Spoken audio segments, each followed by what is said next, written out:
Saya pernah menangani kasus seorang pasien yang mengeluh karena anaknya selalu meninggal sebelum menyentuh usia tertentu. Dan kejadian tersebut sudah terjadi 3 atau 4 kali sebelumnya. 666. Welcome to Adults Share. Halo sahabat generasi spiritual, dimanapun kalian berada.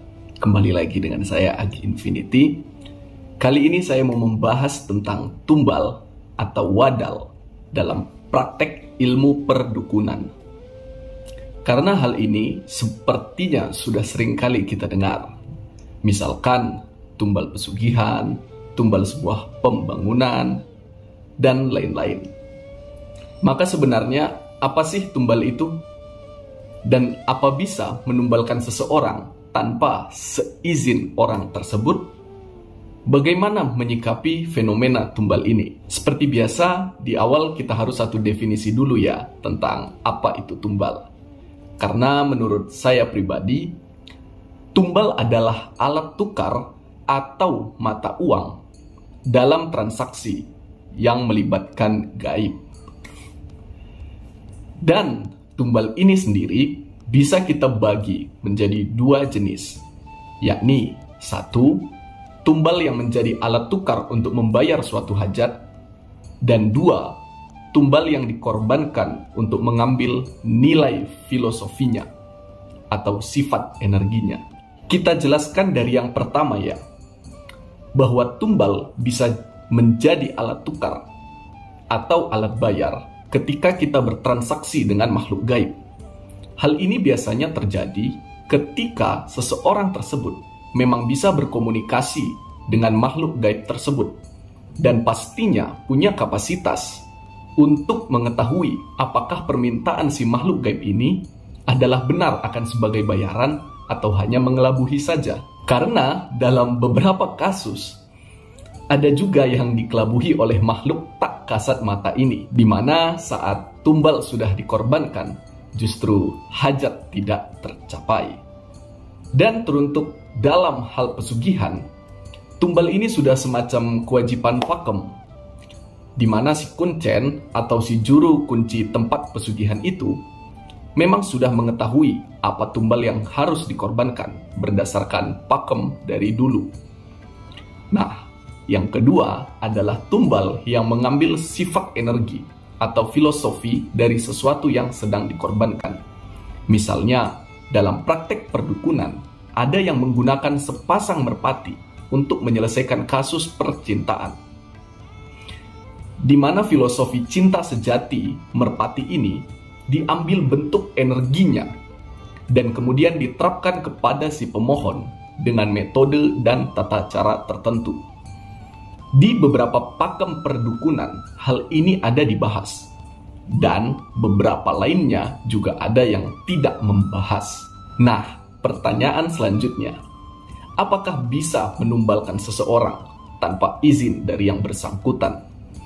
Kalau dari info dan beberapa cerita yang beredar, memang ada tempat pesugihan yang bisa menumbalkan orang yang sedarah atau orang yang kita sayangi, bahkan tanpa seizin yang bersangkutan. Karena selain nyawa sebagai bayaran, rasa sakit dan kehilangan si pemohon juga dianggap bayaran dalam kejadian ini. Namun tidak berhenti sampai di situ juga. Saya pernah menangani kasus seorang pasien yang mengeluh karena anaknya selalu meninggal sebelum menyentuh usia tertentu. Dan kejadian tersebut sudah terjadi 3 atau 4 kali sebelumnya. Dan polanya selalu sama. Awalnya hamil, kemudian melahirkan, namun di usia tertentu anaknya sakit dan gak lama meninggal. Nah, dalam kejadian itu saya melihat memang ada ikatan perjanjian dengan makhluk gaib yang dilakukan oleh orang terdahulu beliau. Dan dengan beberapa upaya dan penembusan, perjanjian tersebut bisa berakhir. Sampai waktu itu beliau sudah punya anak lagi. Dan saat ini anak beliau sudah melewati usia tertentu yang saya sebutkan di awal. Namun seperti yang kita yakini, bahwasannya di atas segalanya ada kewenangan Sang Satu yang tidak bisa diganggu-gugat, apakah Dia mengizinkan atau tidak. Tidak satu pun manusia bisa menebak.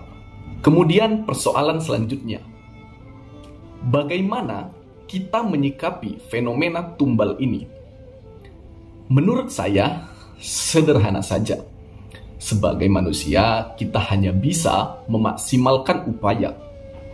Dan upaya yang harus kita lakukan adalah berusaha menjaga sikap untuk mencegah diri kita menyakiti orang lain. Kemudian kita juga bisa berupaya untuk berkarakter ikhlas dan pemaaf. Karena sakit hati dan dendam bisa menjadi celah berbagai hal negatif datang kepada kita. Selebihnya tinggal bagaimana kita menjaga hubungan kita kepada Sang Satu dengan cara kita masing-masing, dengan kemesraan kita masing-masing, dan seturut yang kita yakini. Menurut saya itu adalah upaya maksimal yang bisa kita lakukan. Nah, dari kedua jenis pemahaman mengenai tumbal barusan, kalian di tim mana nih, sahabat generasi spiritual? Atau kalau kalian juga punya pengalaman pribadi, entah cerita yang beredar mengenai fenomena tumbal ini, kalian boleh chat saya di IG.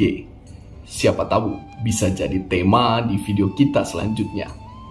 Sekian dulu ya lur video ini. Kalian boleh komen juga untuk saran tema video kita selanjutnya ya. Pastikan kalian udah subscribe channel saya dan share video ini ke sosmed kalian ya lur. Saya Agi Infinity, salam spiritual, salam universal.